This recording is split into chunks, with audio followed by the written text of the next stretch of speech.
3 hours into Far Far West's early access, I kept wondering if the Wild West setting was just window dressing for another generic horde shooter.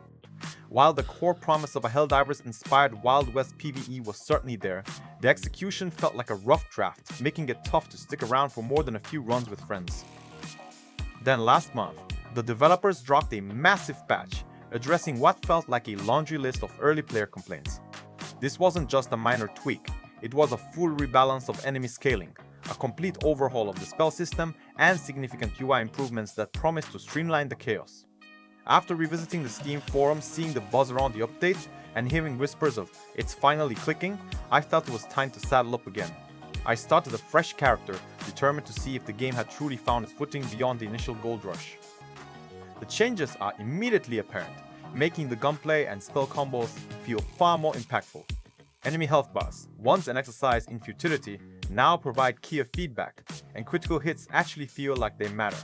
The spell system, previously a jumbled mess, has been streamlined with clearer visual cues and more intuitive cooldowns, allowing for genuinely satisfying elemental combos that can clear entire waves.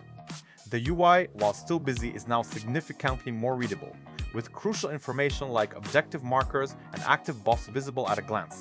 It's a much smoother, more responsive experience that finally lets the core loop breathe. It's not the perfect redemption, however. The late-game grind for specific Joker cards still feels a little too reliant on RNG, occasionally making progression feel arbitrary rather than earned. And while the co-op is the clear star, playing solo can still feel like an uphill battle against overwhelming odds, even with the rebalances.